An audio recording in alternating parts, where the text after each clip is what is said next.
Morning, all. Good morning, Miss. Good morning, ma'am. Morning, teacher. Good morning, ma'am. Good morning, ma'am.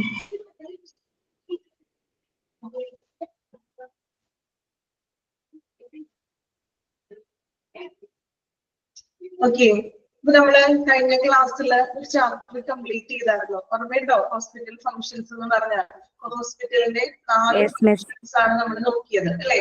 ഒരുവിധം എനിക്ക് തോന്നുന്നു എല്ലാവരും ആ chapter പഠിച്ചിട്ടുണ്ടെന്ന് തന്നെ വിചാരിക്കുന്നു. പഠിച്ചു എല്ലാവരും? ചെറിയ Yes, miss. ചാപ്റ്റർ ആയിരുന്നില്ലേ? ഓക്കെ.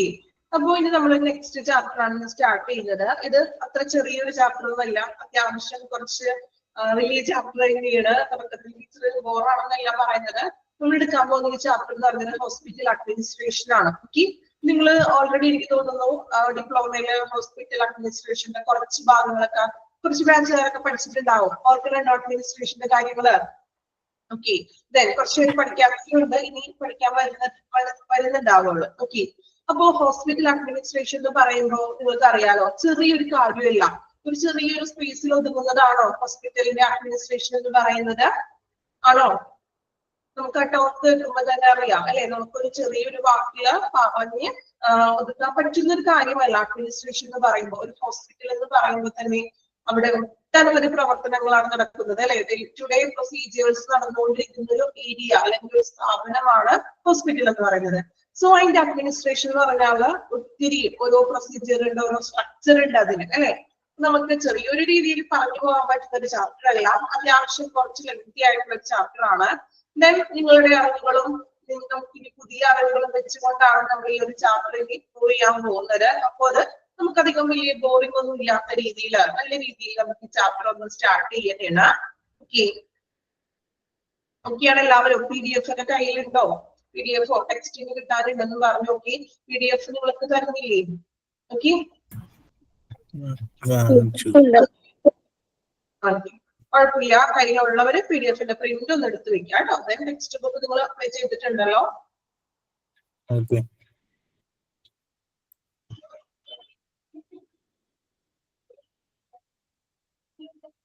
നമുക്ക് ഇൻട്രൊഡക്ഷൻ ഭാഗം ഒന്ന് ജസ്റ്റ് പറയാം. നിങ്ങൾക്ക് അറിയാവുന്ന കാര്യങ്ങളൊക്കെ തന്നെയാണ്. അപ്പോൾ നിങ്ങളുടെ കൂടി സഹകരണം എന്നോടൊപ്പം വേണം. കാരണം ഇതൊരു ജനറൽ ആയിട്ടുള്ള ഒരു കാര്യങ്ങളാണ് ഈ അഡ്മിനിസ്ട്രേഷൻ എന്നൊക്കെ പറയുമ്പോൾ.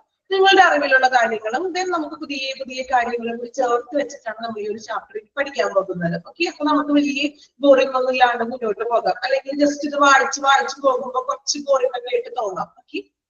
അപ്പോ നമുക്ക് ഇൻട്രൊഡക്ഷൻ നോക്കാം. Chapter 4 hospital administration.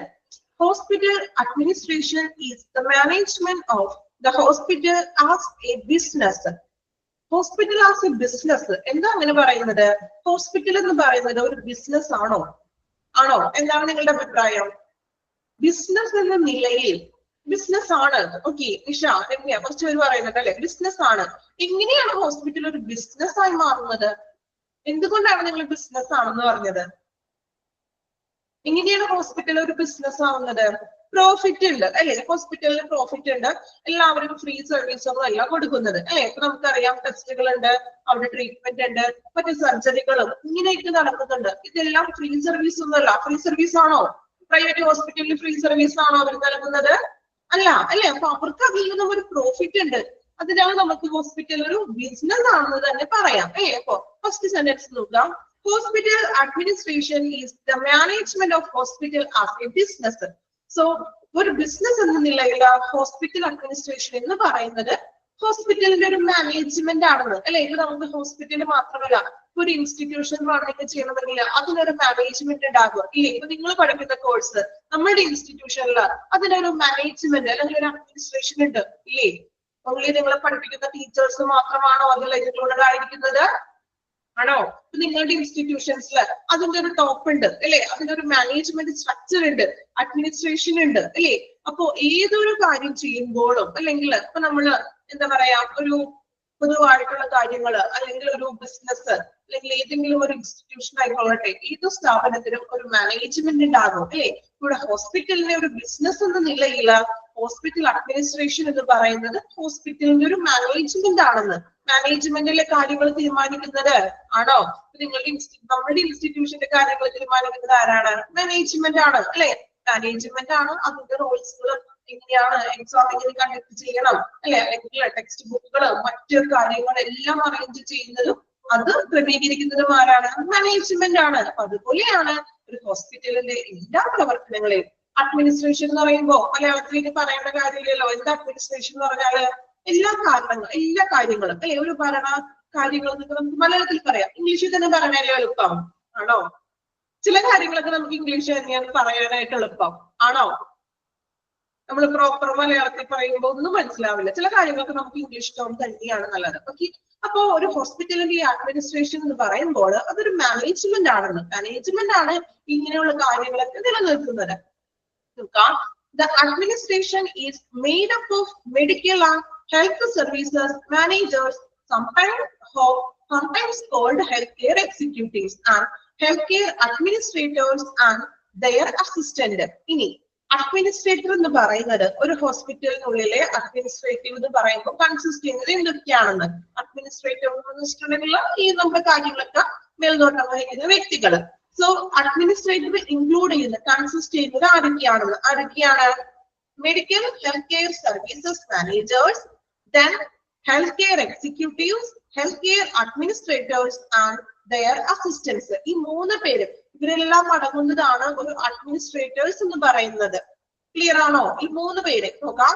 Medical health service managers top പൊസിഷൻസിലുള്ള ആളുകളാണല്ലോ അഡ്മിനിസ്ട്രേഷനിൽ നിൽക്കുന്നത് ആണോ? സ്റ്റാഫുകളൊന്നും എല്ലാം മറിച്ച് കുറച്ചും കൂടി ടോപ്പ് ലെവലുള്ള ആളുകളാണ് അഡ്മിനിസ്ട്രേഷന്റെ ആ ഒരു പൊസിഷൻസിൽ ഇരിക്കുന്നത്. So medical health service managers വരാം, then health care executives, then അവരുടെ അസിസ്റ്റൻസുകൾ. ഓക്കെ, ഇവരെല്ലാമാണ് ഒരു അഡ്മിനിസ്ട്രേഷൻസിന്റെ പദവിയിൽ ഇരിക്കുന്നവര്. Then administration ranges in size and the duties of administrator vary with the size and the complexity of the hospital. അല്ലേ, നമ്മൾ കഴിഞ്ഞ ക്ലാസ്സിൽ ഞാൻ പറഞ്ഞായിരുന്നു ഓരോ ഹോസ്പിറ്റലിന്റെ വലുപ്പം അനുസരിച്ച് കൊണ്ടിരിക്കും ആ ഹോസ്പിറ്റലിന്റെ പ്രവർത്തനങ്ങൾ. ഇല്ലേ, ഒരു ചെറിയ ഹോസ്പിറ്റൽ ആണെങ്കിൽ നമുക്കറിയാം ഡേ ടു ഡേ പ്രവർത്തനങ്ങൾ അത്ര വലിയ രീതിയിലൊന്നും ഉണ്ടായിരുന്നില്ല. മറിച്ച് കുറച്ചും കൂടി മൾട്ടി ഡെവലപ്ഡ് ഹോസ്പിറ്റലിനെ വെച്ച് നോക്കുമ്പോൾ അവിടുത്തെ സ്റ്റാഫുകളുടെ ഡ്യൂട്ടിയും അല്ലെങ്കിൽ ചെറിയൊരു ഹോസ്പിറ്റലിലെ സ്റ്റാഫുകളുടെ ഡ്യൂട്ടിയും തമ്മിൽ വ്യത്യാസങ്ങളുണ്ട്. ഉണ്ടോ? വ്യത്യാസം ഉണ്ടാവില്ലേ? ചെറിയൊരു ഹോസ്പിറ്റലിൽ നിൽക്കുന്ന സ്റ്റാഫിന്റെയും മറിച്ച് ഒരു വലിയ മൾട്ടി ലെവൽ ഹോസ്പിറ്റലിൽ നിൽക്കുന്ന സ്റ്റാഫിന്റെയും ഡ്യൂട്ടീസ് അല്ലെ വ്യത്യാസം ഉണ്ടാകും. എന്തുകൊണ്ടാണ് വ്യത്യാസം വരുന്നത്? ആ സൈസിലുള്ള അല്ലെങ്കിൽ അവിടുത്തെ ഫെസിലിറ്റികള് ചിലപ്പോൾ കൂടുതൽ ഡോക്ടേഴ്സിന്റെ സേവനങ്ങൾ ഉണ്ടാകാം. അല്ലേ, ഞാൻ പറയുന്നത് അഡ്മിനിസ്ട്രേറ്റർമാരുണ്ടല്ലോ അവരുടെ ചുമതലയും വ്യത്യാസം ഉണ്ടെന്ന്. ഒരു ചെറിയൊരു ഹോസ്പിറ്റലിന്റെ മാനേജറിന്റെ ഡ്യൂട്ടിയും അല്ലെങ്കിൽ കുറച്ചും കൂടി മൾട്ടി ഡെവലപ്ഡ് ആയിട്ടുള്ള ഒരു വലിയൊരു ഹോസ്പിറ്റലിന്റെ മാനേജറിന്റെ ഡ്യൂട്ടിയും സെയിം ആണോ? സെയിം ആയിരിക്കോ? 2 സൈസിലുള്ളത് അല്ല, വ്യത്യാസം ഉണ്ടാവും. അല്ലെ, നമുക്കറിയാം സ്വാഭാവികമായിട്ടും വലിയൊരു മൾട്ടി ഡെവലപ്ഡ് ഹോസ്പിറ്റൽ ആണെങ്കിൽ അവിടുത്തെ മാനേജറിന് നല്ല രീതിയിലുള്ള ഡ്യൂട്ടികൾ ഉണ്ടാകും. അല്ലെ, ഓവറോൾ എല്ലാ കാര്യങ്ങളെയും കൺട്രോൾ ചെയ്യണം, കൈകാര്യം ചെയ്യണം. അല്ലെ, ഡോക്ടേഴ്സിനെ ആയാലും പേഷ്യൻസിന്റെ കാര്യങ്ങളിലും എല്ലാ കാര്യങ്ങളിലും കുറച്ചും കൂടി കൂടുതൽ ഉത്തരവാദിത്വം അഡ്മിനിസ്ട്രേറ്ററിന് ഉണ്ടാകും. അപ്പോ ഹോസ്പിറ്റലിന്റെ ജോലി കൂടുതൽ വരും. അല്ലെ, ഇപ്പൊ അഡ്മിനിസ്ട്രേറ്ററിനാണെങ്കിലും സ്റ്റാഫുകൾക്കാണെങ്കിലും ജോലി കൂടുതൽ വരും. മാനേജ്മെന്റിന് മാത്രമാണോ? പേഷ്യന്റിനോട് വർക്ക് ചെയ്യുന്ന സ്റ്റാഫുകൾക്കും ജോലി കൂടുതലല്ലേ? ആണോ? അപ്പൊ നിങ്ങൾ ഏതെങ്കിലും ഇൻസ്റ്റിറ്റ്യൂഷൻസിലോ ഏതെങ്കിലും വർക്ക് ചെയ്യുന്നവരാണെങ്കിൽ അറിയാൻ പറ്റും. അല്ലെ, നമ്മൾ ചെറിയൊരു സ്ഥാപനമാണെങ്കിൽ നിങ്ങൾക്ക് വലിയ ജോബ് ഡ്യൂട്ടീസും കാര്യങ്ങളൊന്നും ഉണ്ടാവില്ല. പക്ഷെ കുറച്ചും കൂടി വലിയൊരു കമ്പനിയിലൊക്കെയാണ് നിങ്ങൾക്ക് ജോലിയെങ്കിൽ കുറച്ചും കൂടി നമ്മള് റെസ്പോൺസിബിലിറ്റി കൂടില്ലേ? ചെറിയൊരു കമ്പനിയൊക്കെ ആണെങ്കിൽ വലിയ റെസ്പോൺസിബിലിറ്റി ഒന്നും ഇല്ല, നമുക്ക് ഫ്രീ ആയിട്ട് വർക്ക് ചെയ്യാം. പക്ഷെ കുറച്ചും കൂടി വലിയൊരു റേഞ്ചുള്ള ഒരു കമ്പനിയൊക്കെ ആണെങ്കിൽ നിങ്ങളുടെ ഉത്തരവാദിത്വം കൂടുതലായിരിക്കും അതില്ല. ഓക്കെ, ഇവിടെയും പറയുന്നത് എന്താണ്? അഡ്മിനിസ്ട്രേറ്ററിന്റെ ഡ്യൂട്ടി എന്ന് പറയുന്നത് ആ ഹോസ്പിറ്റലിന്റെ സൈസ് അനുസരിച്ചുകൊണ്ടിരിക്കുന്നത്. വലിയ ഹോസ്പിറ്റൽ ആണെങ്കിൽ നമുക്ക് അതനുസരിച്ച് ഡ്യൂട്ടി കൂടിക്കൊണ്ടിരിക്കുന്നു. ഓക്കെ, ക്ലിയർ ആണോ? ഇത്രയും കാര്യങ്ങളാണ് ജസ്റ്റ് ഇൻട്രൊഡക്ഷൻ പാർട്ടിൽ പറയുന്നത്. ക്ലിയർ ആണോ എല്ലാവർക്കും? അഡ്മിനിസ്ട്രേഷൻ എന്ന് പറഞ്ഞാൽ നമുക്കറിയാം ഓവറോൾ എല്ലാ കാര്യങ്ങളെയും കൺട്രോൾ ചെയ്യുക, ദെൻ അതിന്റെ കോർഡിനേഷൻ ഒക്കെ ചെയ്യുക. നമ്മൾ മാനേജ്മെന്റ് എന്നൊക്കെ പറയും. അല്ലെ, ഒരു മാനേജ്മെന്റ് ഇപ്പൊ ഹോസ്പിറ്റൽ ആയാലും ഒരു ഇൻസ്റ്റിറ്റ്യൂഷൻ ആണെങ്കിലും ഇപ്പൊ ഒരു ബാങ്ക് ആയിക്കൊള്ളട്ടെ അല്ലെങ്കിൽ മറ്റേതൊരു സ്കൂൾ ആയിക്കൊള്ളട്ടെ അവിടെയും ഒരു മാനേജ്മെന്റ് ഉണ്ട്. മാനേജ്മെന്റ് ആണ് അവിടെ എല്ലാ കാര്യങ്ങളും തീരുമാനിക്കുന്നത്. അല്ലെ, ഇപ്പൊ സ്റ്റാഫിനെ റിക്രൂട്ട് ചെയ്യുന്നതും സ്റ്റാഫിനെ നിലനിർത്തേണ്ടതും ദെൻ അവിടെയുള്ള ഫെസിലിറ്റികൾ അറേഞ്ച് ചെയ്യേണ്ടതും ഇതെല്ലാം അഡ്മിനിസ്ട്രേറ്ററിന്റെ ഉത്തരവാദിത്തമാണ്. ക്ലിയർ ആണോ? ഒരു പ്രാവശ്യം ഒന്ന് വായിച്ചു നോക്കാമോ? ജസ്റ്റ് ഒരു പ്രാവശ്യം ഒന്ന് വായിക്കാം, മനസ്സിലാക്കി വായിക്കാം കേട്ടോ.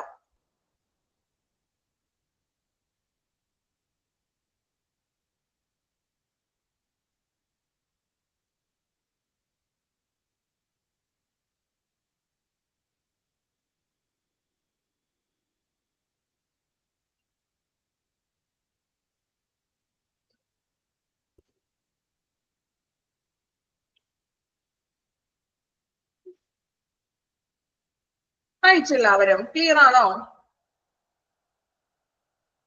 ജസ്റ്റ് ഒരു പ്രാവശ്യം, ജസ്റ്റ് നമ്മൾ മനസ്സിലാക്കാൻ വേണ്ടി മാത്രമാണത്. ഓക്കെ,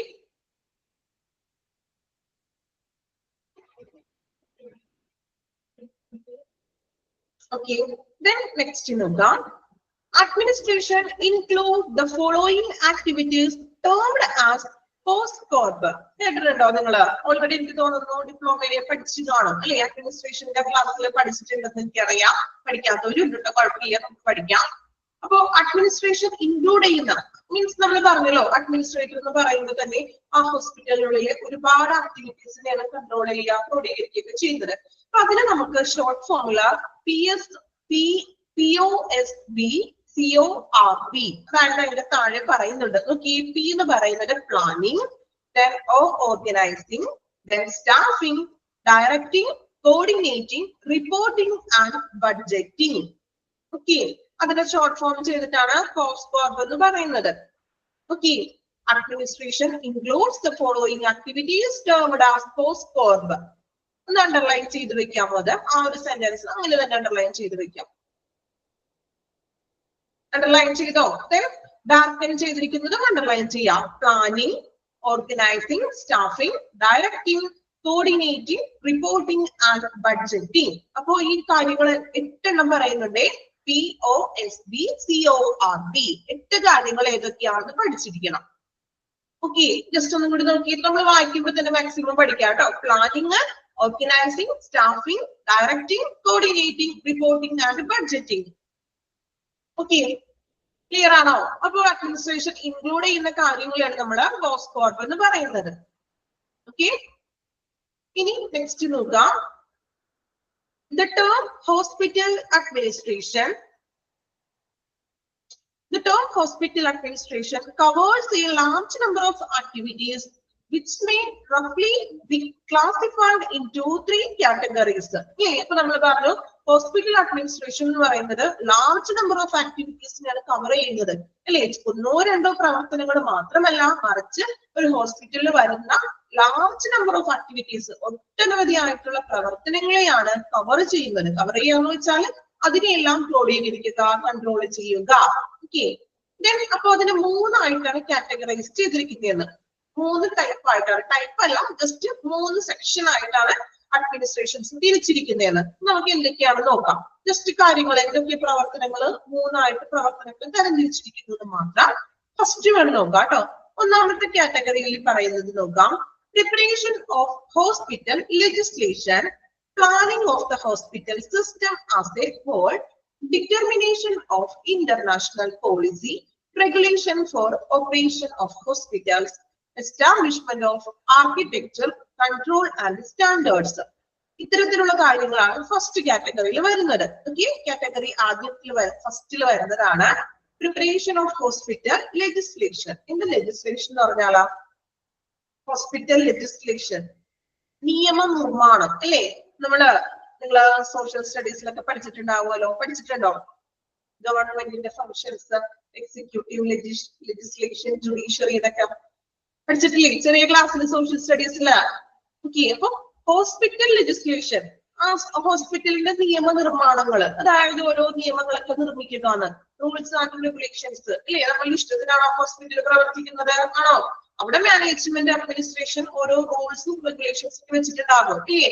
ഇപ്പൊ വിസിറ്റിംഗ് ടൈം അല്ലെങ്കിൽ കൺസൾട്ടേഷൻ ടൈം എത്ര മുതൽ എത്ര മണി വരെയാണ് അല്ലേ? ഇങ്ങനെയുള്ള റൂൾസ് ആൻഡ് റെഗുലേഷൻസുകൾ. ഓക്കെ, ഇപ്പൊ പ്രിപ്പറേഷൻ ഓഫ് ലെജിസ്ലേഷൻസ്, നിയമങ്ങളൊക്കെ പ്രിപ്പറേഷൻ ചെയ്യുക. Then planning of hospital system as a whole, ഹോസ്പിറ്റലിന്റെ മൊത്തത്തിലുള്ള പ്രവർത്തനങ്ങളുടെ ഒരു പ്ലാനിങ്. ഹോൾ എന്ന് പറയുമ്പോൾ മൊത്തത്തിലുള്ള ടോട്ടൽ ആയിട്ടുള്ള പ്രവർത്തനങ്ങളുടെ ഒരു ആസൂത്രണം ചെയ്യുക. Then determination of international policy. International policy determination ചെയ്യുക, അന്താരാഷ്ട്ര നയങ്ങൾ കൊണ്ടുവരിക. ഏതൊക്കെയായിരിക്കും ഈ ഇന്റർനാഷണൽ പോളിസി എന്ന് പറയുമ്പോൾ? ഏതെങ്കിലും എക്സാമ്പിൾ ഒന്ന് പറയാമോ? അന്താരാഷ്ട്ര നയങ്ങൾ കൊണ്ടുവരിക ഹോസ്പിറ്റലിൽ ഏതൊക്കെയായിരിക്കാം? WHO okay. നയങ്ങൾ ഏതൊക്കെയായിരിക്കാം? നിയമങ്ങൾ WHO കീഴിൽ വരുന്ന നയങ്ങളാണ്. ഓക്കെ. നയങ്ങൾ എന്ന് പറയുമ്പോൾ ഏതെങ്കിലും എക്സാമ്പിൾ പറയാൻ പറ്റുമോ? INC ആക്ട്, ഇപ്പൊ ലാബിന്റെ ഒക്കെ തരത്തിലുള്ള കാര്യങ്ങൾ കൊണ്ടുവരാം. ദെൻ ഇൻഫെക്ഷൻ കൺട്രോളിന്റെ കാര്യങ്ങൾ കൊണ്ടുവരാം, അല്ലെ? അതുപോലെ തന്നെ സേഫ് ആയിട്ടുള്ള കാര്യങ്ങൾ കൊണ്ടുവരാം, ഇൻഫെക്ഷൻ കൺട്രോള്, അങ്ങനെയുള്ള ഇപ്പൊ ബയോമെഡിക്കൽ വേസ്റ്റ്, അല്ലെ? ഇതെല്ലാം കുറച്ചുകൂടി ഇന്റർനാഷണൽ പോളിസിയാണ്. ഓക്കെ. ഏതെങ്കിലും എക്സാമ്പിൾ ഒന്നും പഠിക്കണ്ട, ജസ്റ്റ് നിങ്ങൾക്ക് മനസ്സിലാകാൻ വേണ്ടി ചോദിച്ചതുള്ളൂ. അപ്പൊ ഇന്റർനാഷണൽ പോളിസികൾ കൊണ്ടുവരിക.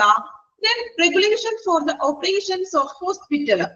ഹോസ്പിറ്റലിന്റെ പ്രവർത്തനങ്ങളിലുള്ള നിയന്ത്രണം, അതായത് ഓരോന്നിനും ഓരോ ലിമിറ്റ് ഒക്കെ വെക്കുമല്ലോ നമ്മള് ഹോസ്പിറ്റലിന്റെ പ്രവർത്തനങ്ങൾ, അതിലുള്ള കുറച്ച് റെഗുലേഷൻസ് കൊണ്ടുവരിക. Establishment of architectural control and standards. എന്താ ആർക്കിടെക്ചറൽ എന്ന് പറയുന്നത്? ഹോസ്പിറ്റലിന്റെ ആർക്കിടെക്ചറൽ. എന്താ ആർക്കിടെക്ചറൽ എന്ന് പറഞ്ഞാൽ? വാസ്തുവിദ്യ, അല്ലെ? അതായത് പുതിയ ബിൽഡിംഗ് എങ്ങനെ പണിയണം, അല്ലെങ്കിൽ പുതിയ പുതിയ ബിൽഡിങ്ങുകളൊക്കെ പണിയില്ലേ ഹോസ്പിറ്റലിനോട്? രൂപഘടന, അല്ലെ? പ്രോപ്പർ മലയാളത്തില് രൂപഘടന എന്ന് പറയാം, വാസ്തുവിദ്യ എന്ന് പറയാം കേട്ടോ. അപ്പൊ അതായത് പുതിയ ബിൽഡിങ്ങുകളൊക്കെ പണിയാലോ, അപ്പൊ അതിന്റെ പ്ലാനിങ്സുകളും കാര്യങ്ങളും എങ്ങനെയാണെന്നുള്ളത്, പുതിയ ബിൽഡിംഗ് ഒക്കെ പണിയണം, അതിന്റെ കാര്യങ്ങള്. ദെൻ സ്റ്റാൻഡേർഡ്സുകൾ, അതായത് ഇപ്പൊ ലാബിന്റെ രീതിയിലുള്ള സ്റ്റാൻഡേർഡ്സുകൾ, ഇപ്പൊ ബിൽഡിംഗ് ഒക്കെ പണിയുമ്പോൾ അതിനനുസരിച്ചുള്ള സ്റ്റാൻഡേർഡുകളും കാര്യങ്ങളൊക്കെ നമ്മൾ ഫോളോ ചെയ്തിട്ട് വേണം ബിൽഡിങ്സുകളൊക്കെ പണിയുക. ഓക്കെ. ഇത്രയും കാര്യങ്ങളാണ് ഫസ്റ്റ് കാറ്റഗറിയിൽ വരുന്നത്. കാറ്റഗറി തിരിച്ചിട്ടൊന്നുമില്ല, 3 കാറ്റഗറി ആയിട്ടാണ് പറയുന്നത്. അതില് ഫസ്റ്റ് വണ്ണിൽ പറയുന്നതാണ് ഇത്രയും കാര്യങ്ങൾ. പ്രിപ്പറേഷൻ ഓഫ് ഹോസ്പിറ്റൽ ലെജിസ്ലേഷൻ, ഹോസ്പിറ്റലിന്റെ നിയമങ്ങളൊക്കെ കൊണ്ടുവരിക. Then planning hospital system as a whole, ഹോസ്പിറ്റലിന്റെ മൊത്തത്തിലുള്ള പ്രവർത്തനങ്ങളുടെ ഒരു ആസൂത്രണം ചെയ്യുക. ദെൻ ഇന്റർനാഷണൽ പോളിസീസ് കൊണ്ടുവരിക. ദെൻ റെഗുലേഷൻസ് ഓഫ് ഓപ്പറേഷൻസ്, ഹോസ്പിറ്റലിന്റെ പ്രവർത്തനങ്ങളുടെ ഒരു കൺട്രോൾ, ഒരു നിയന്ത്രണങ്ങള്. Then architectural control, then standards, ബിൽഡിങ്ങുകൾ പണിയാനും അതിന്റെ സ്റ്റാൻഡേർഡ്സുകൾ കൊണ്ടുവരിക. ഇതാണ് ഫസ്റ്റ് കാറ്റഗറിയിൽ ഉൾപ്പെടുന്ന പ്രവർത്തനങ്ങൾ. അഡ്മിനിസ്ട്രേറ്റർ ചെയ്യുന്ന പ്രവർത്തനങ്ങളിലെ ഫസ്റ്റ് കാറ്റഗറിയിലാണ് ഇത്തരത്തിലുള്ള പ്രവർത്തനങ്ങളെ ഇൻക്ലൂഡ് ചെയ്തിരിക്കുന്നത്. ക്ലിയർ ആണോ? ഒന്നാമത്തെ പ്രവർത്തനം ഫസ്റ്റ് സെക്ഷനിൽ പറയുന്ന പ്രവർത്തനങ്ങളാണ്. ജസ്റ്റ് പ്രവർത്തനങ്ങൾ മാത്രമേ ഉള്ളൂ, അതിന് 3ആയിട്ട് അവർ പറഞ്ഞത് മാത്രം. ഓക്കെ. നമ്മള് ഭയങ്കര നിങ്ങൾ അയ്യോ ഇതൊന്നും മനസ്സിലാവാത്ത രീതിയിലൊക്കെ ഇരിക്കുന്നുണ്ട്, അതുകൊണ്ട് ചോദിച്ചതാണ്. ജസ്റ്റ് പ്രവർത്തനങ്ങൾ, അഡ്മിനിസ്ട്രേറ്റർമാര് നടപ്പിലാക്കുന്ന പ്രവർത്തനങ്ങളെ 3 കാറ്റഗറി ആയിട്ട് തിരിച്ചിരിക്കുന്നു. ഓക്കെ. അതിലുള്ള ഫസ്റ്റ് കാറ്റഗറിയിൽ വരുന്ന പ്രവർത്തനങ്ങളാണ് നമ്മളിപ്പോ പറഞ്ഞ എക്സാമ്പിൾസ്. ഓക്കെ ആണോ? ഓക്കെ. ദെൻ ഇനി നെക്സ്റ്റ് കാറ്റഗറി, രണ്ടാമത് പറയുന്ന പ്രവർത്തനങ്ങൾ എന്തൊക്കെയാണെന്ന് നോക്കാം കേട്ടോ. കുറച്ചുപേര് റെസ്പോൺസ് ഒന്നും കാണുന്നില്ല, അതുകൊണ്ടാണെങ്കിൽ നിങ്ങൾക്ക് മനസ്സിലാകാഞ്ഞിട്ടാണോ എന്തുകൊണ്ടാണെന്നാണ് ഞാൻ വീണ്ടും വീണ്ടും പറയുന്നത്. പോയിന്റ് ക്ലിയർ ആണോ? മനസ്സിലാവുന്നുണ്ടോ? ഫോളോ ചെയ്യാൻ പറ്റണമെങ്കിൽ ഈ ഒരു ചാപ്റ്റർ അഡ്മിനിസ്ട്രേറ്റർ എന്ന് പറയുന്നത് ഞാൻ പറഞ്ഞല്ലോ, സ്റ്റാർട്ടിങ്ങിൽ തന്നെ പറഞ്ഞു, മുൻകൂട്ടി പറയുന്ന ടീച്ചർ. നമുക്ക് പോയിന്റ് ആയിട്ട് കുറച്ച് കാര്യങ്ങളൊക്കെ കുറച്ച് ബുദ്ധിമുട്ടുണ്ടാകും. അഡ്മിനിസ്ട്രേഷൻ ആണല്ലോ. അപ്പൊ ഓൾറെഡി പഠിക്കാത്തവരുമുണ്ട്, ഡിപ്ലോമ ഒന്നും ആ ഒരു സെക്ഷൻ കഴിഞ്ഞവർക്കാണെങ്കിൽ അത്ര ബുദ്ധിമുട്ട് വരില്ല. ഓക്കെ. ടോം എന്ന് പറ്റി ക്ലിയർ ആയില്ല?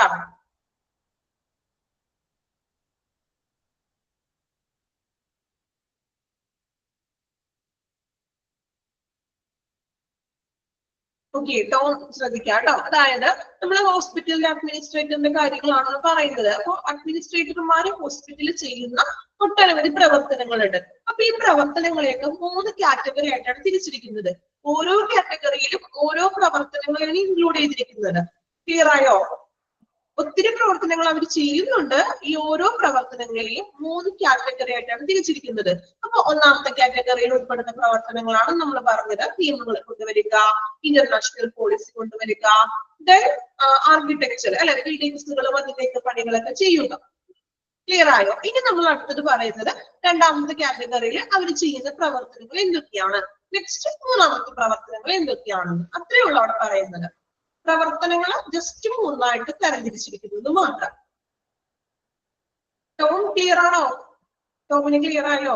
ഓക്കെ, ക്ലിയർ ആണ്, വലിയ ബുദ്ധിമുട്ടില്ല കേട്ടോ. നമുക്ക് വായിച്ച് മനസ്സിലാക്കി പോരാവുന്ന ഒരു രീതിയാണത്. ഓക്കെ, അപ്പൊ ഒന്നാമത്തെ പ്രവർത്തനങ്ങൾ നമ്മൾ കണ്ടു. സെക്കൻഡ് കാറ്റഗറി, രണ്ടാമത്തെ കാറ്റഗറിയിൽ വരുന്ന പ്രവർത്തനങ്ങൾ എന്തൊക്കെയാണെന്ന് നോക്കാം. Applications of hospital legislation and social assistance provision by the authorities responsible for the management of hospital services, whether they be local or regional, public or private. Simple ആക്കി ടീച്ചർ പറഞ്ഞു തരാം കേട്ടോ. കാരണം ഇത് കുറച്ചും കൂടി നമ്മള് PG അല്ലേ പഠിക്കുന്നത് ആണോ? ഡിപ്ലോമന്ന് കുറച്ച് ബേസിക് ഒക്കെ പഠിച്ചു കഴിഞ്ഞ ആളുകളാണ് നമ്മള്, അല്ലേ? പഠിച്ചുകൊണ്ടിരിക്കുന്നവരുണ്ട് കേട്ടോ. എങ്കിലും ബേസിക് കഴിഞ്ഞു, അപ്പൊ കുറച്ച് വാക്കുകളായാലും ഇച്ചിരി PG ലെവൽ ആവുമ്പോൾ നമ്മളും കുറച്ച് അതോടൊപ്പം തന്നെ പ്രൊഫഷണൽ ആകണ്ടേ. അതുകൊണ്ടാണ് നമുക്ക് ചില കാര്യങ്ങളെ പെട്ടെന്ന് ഒറ്റ നോട്ടത്തിൽ നിങ്ങൾക്ക് വായിച്ചാൽ മനസ്സിലാകാത്തത് കേട്ടോ. PG ലെവലല്ലേ, അപ്പൊ അതനുസരിച്ചിട്ടാണ് നമ്മളുടെ പോർഷൻസുകൾ പോയിരിക്കുന്നത്. ഓക്കെ, നമുക്കത് മാക്സിമം സിമ്പിളിലോട്ട് കൊണ്ടുവരാം. ഇപ്പൊ പഠിച്ചിട്ടില്ല, ഓക്കെ, അതുകൊണ്ടാണ് എനിക്കറിയാം. ഓക്കെ, അപ്പൊ നന്നായിട്ടൊന്ന് ശ്രദ്ധ കൊടുക്കാം. ഓക്കെ, ഞാൻ ഇമ്പോർട്ടന്റ് ആയിട്ടുള്ള കാര്യങ്ങളൊക്കെ ടീച്ചർ മാർക്ക് ചെയ്യാൻ പറയാ, അതനുസരിച്ച് നിങ്ങൾ പഠിച്ചു പോകാം കേട്ടോ. ഈ ഒരു ചാപ്റ്റർ കുറച്ച് ചിലപ്പോ എല്ലാ PG ആണല്ലോ, കുറച്ചും കൂടി ടഫ് ആയിരിക്കും. നമുക്ക് ടഫ് എന്നല്ല, ഡിപ്ലോമ കഴിഞ്ഞ് നമ്മുടെ ബേസിക് ഒക്കെ പഠിച്ച് കഴിഞ്ഞിട്ടാണ് നമ്മൾ ഇതിലേക്ക് കിടക്കുന്നത്, അല്ലേ? അപ്പോ അതിന്റെ ഒരു ചെറിയ ചാപ്റ്ററുകളൊക്കെ പറഞ്ഞ പോലെ എന്താ ജനറൽ ആയിട്ടുള്ള ടോപ്പിക്കുകളൊക്കെ വരാം കേട്ടോ. ഫസ്റ്റ് ചാപ്റ്റർ നല്ല സിമ്പിൾ ആയിരുന്നില്ലേ? അപ്പൊ ടീച്ചർ പറഞ്ഞില്ലേ എല്ലാ ചാപ്റ്ററും നമ്മൾ അതേപോലെ ആയിരിക്കില്ല കേട്ടോ. ഓക്കെ, നോക്കാം. സെക്കൻഡ് കാറ്റഗറിയിൽ വരുന്ന കാര്യങ്ങൾ എന്തൊക്കെയാണെന്നാണ്. Hospital applications of hospital legislation and of social assistance provision by authorities responsible for the management of hospital services, whether they be local or regional, public or private. അല്ലേ? അതായത് ഹോസ്പിറ്റൽ അഡ്മിനിസ്ട്രേറ്റർ ആശുപത്രിയുടെ നിയമനിർമ്മാണ പ്രവർത്തനങ്ങളിൽ നമ്മൾ നേരത്തെ പറഞ്ഞല്ലോ, രണ്ടും കൂടി ഇത്തിരി പാടാണ് പഠിക്കാൻ, അല്ലേ? ഓക്കെ, കുഴപ്പമില്ല, പാടാണെന്ന് അറിയാം, കുഴപ്പമില്ല, അതൊക്കെ ഒന്ന് അഡ്ജസ്റ്റ് ചെയ്ത് പഠിക്കാം. നമുക്ക് ഇത് കൂടി ഒരു ഡിപ്ലോമയും PG കൂടി കിട്ടിയാലേ നല്ലൊരു എന്താ പറയാ, നമുക്ക് ഫ്യൂച്ചറിൽ ഓപ്പർച്യൂണിറ്റീസ് കൂടുതലാണ്. ഓക്കെ, നമ്മൾ കഷ്ടപ്പെട്ട് കുറച്ചൊക്കെ കഷ്ടപ്പെട്ട് പഠിക്കുക, പിന്നീട് നമ്മൾ ആ കഷ്ടപ്പാട് ഒന്നുമല്ല എന്ന് തോന്നും കേട്ടോ. ഫ്യൂച്ചറിൽ നമ്മൾ ജോലിക്കൊക്കെ കയറുമല്ലോ, അപ്പൊ നമുക്ക് ഈ ഒരു കഷ്ടപ്പാട് ഒന്നുമല്ല എന്ന് തോന്നും കേട്ടോ. അപ്പൊ കുറച്ച് നമ്മൾ അതിനു വേണ്ടി കഷ്ടപ്പെട്ട് തന്നെ പഠിക്കേണ്ടതായിട്ട് വരും. കഷ്ടപ്പെട്ടാൽ അതിനുള്ള ഫലം തീർച്ചയായിട്ടും കിട്ടും കേട്ടോ, എല്ലാവർക്കും കിട്ടും നിങ്ങൾക്ക് അതിനുള്ള ഫ്യൂച്ചറിൽ. ഓക്കെ, അപ്പൊ നമ്മൾ ഈ കഷ്ടപ്പെട്ടതൊന്നും കുറച്ച് ചിലപ്പോൾ ഉറപ്പൊഴിച്ചൊക്കെ പഠിക്കേണ്ടതായിട്ടൊക്കെ വരും, അല്ലെ? അല്ലെങ്കിൽ ഒരു കോഴ്സ് കംപ്ലീറ്റ് ആവണ വരെ മതിയില്ലേ? ഇത് കഴിഞ്ഞിട്ട് നിങ്ങൾക്ക് ഫ്രീ ആയിട്ട് നല്ല ജോബിലൊക്കെ കയറി കഴിയുമ്പോൾ നമുക്ക് എന്തായാലും അറിയാം, ഞാൻ അന്ന് ഉറപ്പൊഴിച്ച് പഠിച്ചത് വെറുതെ ആയില്ല, അല്ലേ? ഓക്കെ, ഷുവറായിട്ടും നമ്മൾ കുറച്ച് കഷ്ടപ്പെടാം. നമ്മളൊരു കോഴ്സിന് നമ്മൾ ഒരു കാര്യത്തിന് വേണ്ടി തുനിഞ്ഞിറങ്ങിയാൽ കഷ്ടപ്പെടാം. ഓക്കെ, ഇപ്പോ ക്ലാസ്സിന്റെ ഇടയിൽ അതുപോലെ ടൈം കിട്ടണമെങ്കിൽ ടീച്ചർ ഇടക്കിടക്ക് ഇതുപോലെ മോട്ടിവേഷൻ ഒക്കെ തന്നേക്കാം. ഓക്കെ, ദെൻ അപ്പൊ രണ്ടാമത്തെ കാര്യം പറയുന്നത് ഹോസ്പിറ്റൽ അഡ്മിനിസ്ട്രേറ്റർമാര് ഹോസ്പിറ്റലിന്റെ നിയമനിർമ്മാണ പ്രവർത്തനങ്ങൾ ചെയ്യുന്നു എന്ന് പറഞ്ഞു. ഈ നിയമനിർമ്മാണ പ്രവർത്തനങ്ങൾ എന്ന് പറയുമ്പോൾ ചിലപ്പോൾ അവര് ലോക്കലായിട്ട് കാര്യങ്ങൾ ചെയ്യുന്നു, അല്ലെങ്കിൽ റീജിയണൽ ആയിട്ടോ പബ്ലിക് ആയിട്ടോ പൊതുജനങ്ങൾക്ക് വേണ്ടിയിട്ടുള്ള കാര്യങ്ങൾ ചെയ്യുന്നു, അല്ലെങ്കിൽ പ്രൈവറ്റ് ആയിട്ടോ ദെൻ ലോക്കൽ ആൻഡ് റീജിയണൽ പ്രാദേശികമായിട്ടുള്ള കാര്യങ്ങളും ഇവർ ചെയ്യുന്നത്. അതായത് എക്സാമ്പിൾ പറയണമെങ്കിൽ പബ്ലിക്കിന് വേണ്ടി ചെയ്യുന്ന ഒത്തിരി കാര്യങ്ങളൊക്കെ ഉണ്ട്, അല്ലെ? ചിലപ്പോ സൗജന്യ ക്യാമ്പുകളും മറ്റും കാര്യങ്ങളൊക്കെ നടത്താറുണ്ട് ഹോസ്പിറ്റലിൽ, ഇല്ലേ? ക്യാമ്പുകളൊക്കെ നടത്തും. ഇപ്പോ സൗജന്യ നേത്ര ചികിത്സാ ക്യാമ്പ്, അല്ലെങ്കിൽ മറ്റേ അലർജി ടെസ്റ്റുകള്, ഇങ്ങനെയുള്ള കാര്യങ്ങളൊക്കെ അതൊക്കെ ലോക്കലായിട്ട് ചെയ്യുന്ന പ്രവർത്തനങ്ങളാണ്. സോ ഇങ്ങനെയുള്ള കുറച്ച് പ്രവർത്തനങ്ങളും അവരുടെ ഡ്യൂട്ടീസ് ആണെന്ന് അതിന് നമ്മുടെ രണ്ടാമത്തെ കാറ്റഗറീസിലാണ് ഉൾപ്പെടുന്നത്. ക്ലിയർ ആണോ? ഹോസ്പിറ്റൽ അഡ്മിനിസ്ട്രേറ്റർ ഹോസ്പിറ്റലിന്റെ നിയമനിർമ്മാണ പ്രവർത്തനങ്ങള് പബ്ലിക് ആയിട്ട് കൊടുക്കുന്നു, പ്രൈവറ്റ് ആയിട്ട് കൊടുക്കുന്നു, ദെൻ ലോക്കലായിട്ടും മറ്റ് പ്രാദേശികമായിട്ടുള്ള കാര്യങ്ങളൊക്കെ ചെയ്യുന്നു. ഓക്കെ, ദെൻ ഇനി മൂന്നാമത്തെ കാറ്റഗറിയിൽ വരുന്നത് daily running of hospital by the administrative staff concerned with the personal, finance, accounts and technical services. അല്ലേ? ഹോസ്പിറ്റലിന്റെ ഡേ ടു ഡേ പ്രവർത്തനങ്ങൾ അല്ലെങ്കിൽ ഓരോ ദിവസത്തിലുള്ള പ്രവർത്തനങ്ങളെ കുറിച്ചും അതിന്റെ നടത്തിപ്പുകളും കാര്യങ്ങളൊക്കെ ചെയ്യുക. അതും അഡ്മിനിസ്ട്രേറ്ററിന്റെ ഡ്യൂട്ടിയാണ്. അല്ലേ? അത് മൂന്നാമതായിട്ടാണ് പറയുന്നത്. ദൈനംദിന പ്രവർത്തനങ്ങളൊക്കെ നടത്തുക. ദെൻ എക്സാമ്പിൾ ഇപ്പോ സ്റ്റാഫുകളുടെ പ്രവർത്തനം, അല്ലെങ്കിൽ എന്താണ് ഫിനാൻസ്, അക്കൗണ്ട്സ് ആൻഡ് ടെക്നിക്കൽ സർവീസുകൾ, ഫിനാൻസ് പരമായിട്ടുള്ള ഇടപാടുകൾ, അല്ലെ ക്യാഷ് ഇടപാടുകൾ, അതിന്റെ പ്രവർത്തനങ്ങൾ. ദെൻ ടെക്നിക്കൽ സർവീസസുകൾ, അക്കൗണ്ട്സുകളൊക്കെ നോക്കുക, പരിശോധിക്കുക. ദെൻ മറ്റ് ടെക്നിക്കൽ സർവീസസുകൾ, ഇപ്പൊ മീഡിയ അങ്ങനെയുള്ള കാര്യങ്ങളൊക്കെ ചെക്ക് ചെയ്യുക. അതുപോലെ തന്നെ പേഴ്സണൽ സ്റ്റാഫുകളുടെ ചുമതലകൾ, സ്റ്റാഫുകൾ കൃത്യമായിട്ട് അവരുടെ പ്രവർത്തനങ്ങളൊക്കെ ചെയ്യുന്നുണ്ടോ എന്നിങ്ങനെയുള്ള ഡെയിലി റുട്ടീൻസ് അല്ലെങ്കിൽ ഡെയിലി ആക്ടിവിറ്റീസുകളും കൂടി ശ്രദ്ധിക്കേണ്ടത് അവരുടെ ഉത്തരവാദിത്തമാണ്. ഓക്കെ, ഇപ്പൊ ഈ പ്രവർത്തനങ്ങളാണ് ഈ ടോട്ടൽ ചെയ്ത് പറഞ്ഞിരിക്കുന്നത്. അതിനവിടെ 3 ആയിട്ട് പറഞ്ഞത് മാത്രം. ഓക്കെ, ടോം ക്ലിയർ ആണോ? ഓക്കെ ആണോ? നേരത്തെ ഡൗട്ട് പറഞ്ഞല്ലോ, അതുകൊണ്ടാണ് ചോദിച്ചതെടുത്ത്. ക്ലിയർ ആണോ? അഡ്മിനിസ്ട്രേറ്റർ ചെയ്യുന്ന പ്രവർത്തനങ്ങളാണ് ഈ പറയുന്നത്. ഈ പ്രവർത്തനങ്ങൾ നമ്മൾ 3 കാറ്റഗറീസ് ആയിട്ട് തരംതിരിച്ചിരിക്കുകയാണ്. ഒന്നാമത്തെ കാറ്റഗറിയിൽ ഏതെല്ലാം പ്രവർത്തനങ്ങൾ ഇൻക്ലൂഡ് ചെയ്യുന്നു, രണ്ടാമത്തെ കാറ്റഗറിയിൽ ഏതെല്ലാം പ്രവർത്തനങ്ങളാണ്, മൂന്നാമത്തെ കാറ്റഗറിയിൽ ഇൻക്ലൂഡ് ചെയ്തിരിക്കുന്ന കാര്യങ്ങൾ. അവരുടെ ടോട്ടൽ ചെയ്യുന്ന പ്രവർത്തനങ്ങളാണ് പറയുന്നത്. അതിന് അവർ കാറ്റഗറൈസ് ചെയ്തിരിക്കുന്നത് മാത്രം.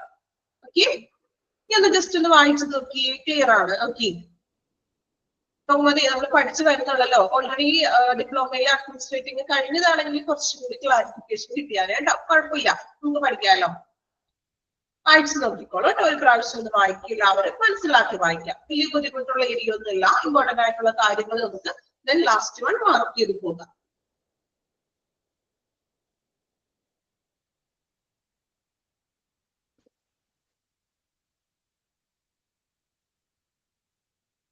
PDF ഉണ്ടോ നിങ്ങളുടെ കയ്യിൽ? എല്ലാവരുടെ കയ്യിൽ PDF ഉണ്ടോ? ഉണ്ട്. ഓക്കെ, കോപ്പി എടുത്തിട്ടുണ്ട് എല്ലാവരും? ഓക്കെ,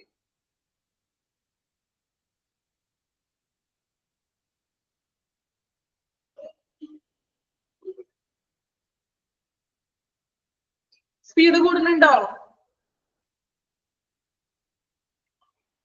സ്പീഡ് കൂടുതലാണോ? സ്പീഡ് കൂടിപ്പോയോ? ഒരുപാട് സ്ലോവിൽ എടുക്കണല്ലോ എന്ന് കരുതിയിട്ടാണ് കേട്ടോ. ഇങ്ങനെ ഈ ഒരു സെക്ഷനൊക്കെ ടീച്ചർ ഒരുപാട് സ്പീഡ് കൂടുതലായിട്ട് തോന്നി. ഓക്കെ ഓക്കെ, സംശയം ഉണ്ടെങ്കിൽ ചോദിക്കണം കേട്ടോ. ചോദിച്ച് ക്ലിയർ ചെയ്യണം. സ്പീഡ് കുറക്കണമെങ്കിൽ നമുക്ക് കുറയ്ക്കാം.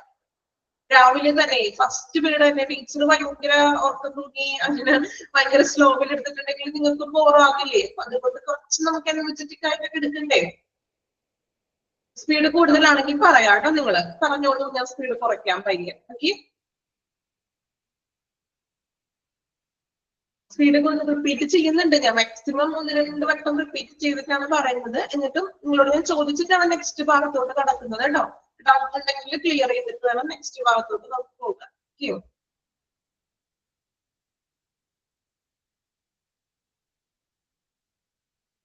ലെജിസ്ലേഷൻ എന്ന് വെച്ചാൽ നിയമങ്ങളൊക്കെ കൊണ്ടുവരാറുണ്ട്. ഇപ്പൊ റൂൾസ് ആൻഡ് റെഗുലേഷൻസ് ഒക്കെ കൊണ്ടുവരുമല്ലോ ഹോസ്പിറ്റലിന്റെ ഭാഗത്തു നിന്നുള്ളത്.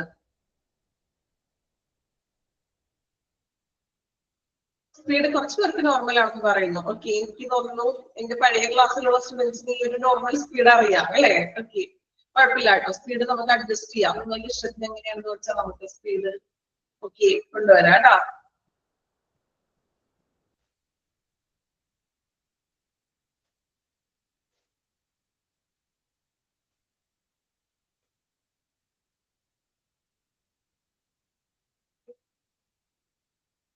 വായിച്ചു നോക്കാട്ടോ. ഈ പ്രാവശ്യം ഒന്ന് വായിക്കാം.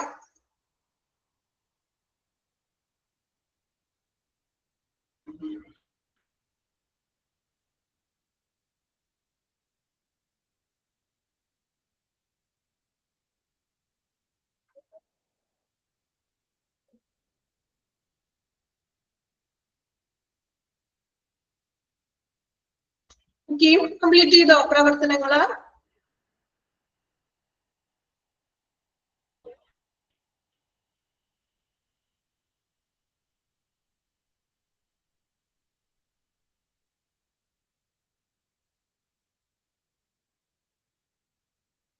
നമുക്ക് നെക്സ്റ്റ് നോക്കാം. നെക്സ്റ്റ് സിമ്പിൾ ആണ്, പോയിന്റ്സുകളാണ് കേട്ടോ. എല്ലാവർക്കും കണ്ടപ്പോ തന്നെ ഇഷ്ടപ്പെട്ട് കാണും അല്ലേ? കുഴപ്പമില്ലല്ലോ, ഒറ്റ നോട്ടത്തിൽ ഇഷ്ടപ്പെട്ടില്ല എല്ലാവർക്കും?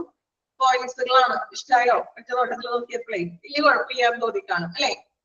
Role profile of administrator. അഡ്മിനിസ്ട്രേറ്ററിന്റെ ഒരു പ്രൊഫൈലാണ് പറയുന്നത്. പ്രൊഫൈൽ മീൻസ് അറിയാലോ, അദ്ദേഹം ഏതൊക്കെ കാര്യങ്ങളാണ് അവിടെ ചെയ്യുന്നത് എന്നിങ്ങനെയുള്ള കാര്യങ്ങളാണ് പറയുന്നത്. റോൾ പ്രൊഫൈൽ ഓഫ് അഡ്മിനിസ്ട്രേറ്റർ ഓരോ പോയിന്റുകളാണ്. മാക്സിമം അവർ ഷോർട്ട് ആക്കിയിട്ടാണ് പോയിന്റ്സുകൾ തന്നിരിക്കുന്നത് കേട്ടോ. നമുക്ക് ഓരോ പോയിന്റും അതിന്റെ മീനിങ് പറയാം. നോക്കാം. Ability to see ahead and plan accordingly. Ability to see ahead and plan accordingly. എന്താണ് പറയുന്നത് നോക്കാം. Planning for the future while managing the present. അല്ലേ?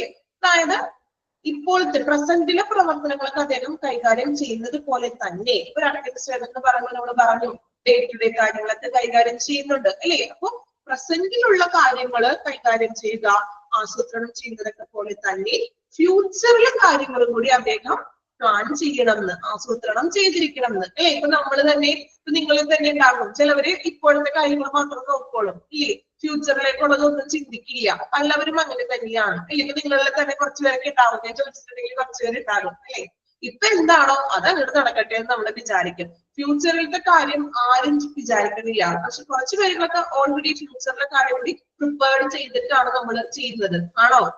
ഇപ്പൊ ടോം പറഞ്ഞില്ലേ നേരത്തെ ഇച്ചിരി പാടാണ്, ടഫ് ആണെന്നൊക്കെ.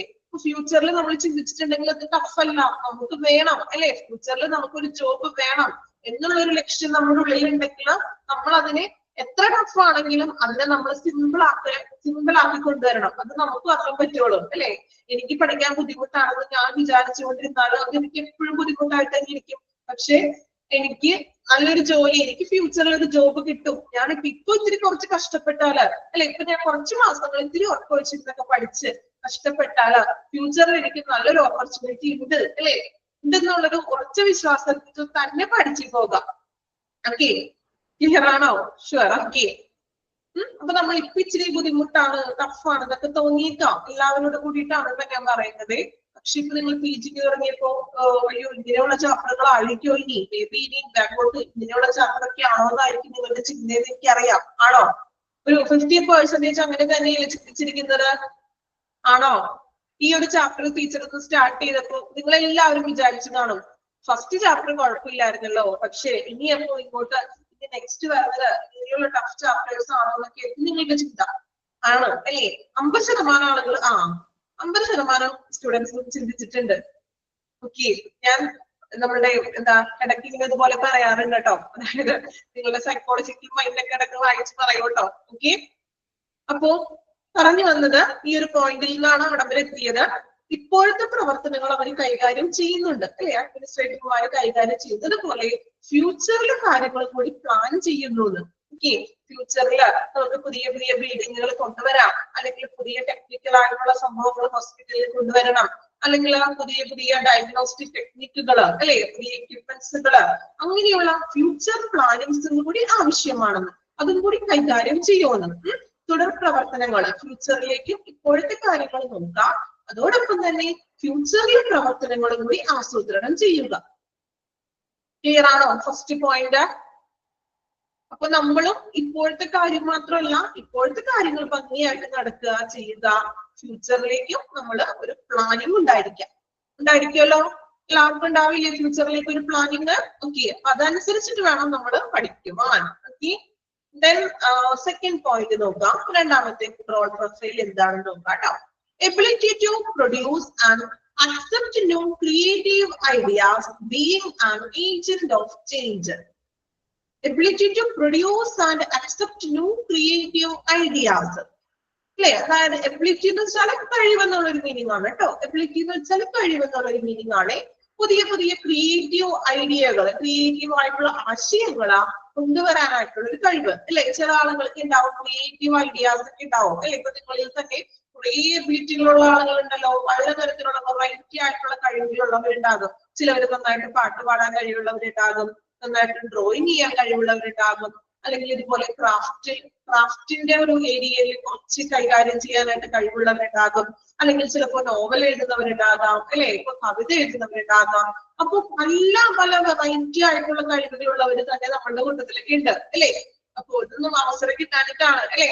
അപ്പൊ ability to produce new creative idea, പുതിയ പുതിയ ക്രിയേറ്റീവ് ആയിട്ടുള്ള ആശയങ്ങളെ അംഗീകരിക്കാനും അല്ലെങ്കിൽ അതിനെ അക്സെപ്റ്റ് ചെയ്യാനും ഇപ്പൊ സ്റ്റാഫുകൾക്കൊക്കെ അങ്ങനെ കഴിവൊക്കെ ഉണ്ടെങ്കിൽ അതിലേക്ക് അക്സെപ്റ്റ് ചെയ്യുക. ഈ പറഞ്ഞ അഡ്മിനിസ്ട്രേറ്റർക്കും ക്രിയേറ്റീവ് ആയിട്ടുള്ള ഐഡിയകൾ ഉണ്ടായിരിക്കണം എന്ന് ഹോസ്പിറ്റലിന്റെ നല്ലൊരു എന്താണ് ഉന്നമനത്തിന് ഡെവലപ്പിങ്ങിന് വേണ്ടിയിട്ട് പുതിയ പുതിയ ക്രിയേറ്റീവ് ആയിട്ടുള്ള ഐഡിയകൾ കൊണ്ടുവരണം.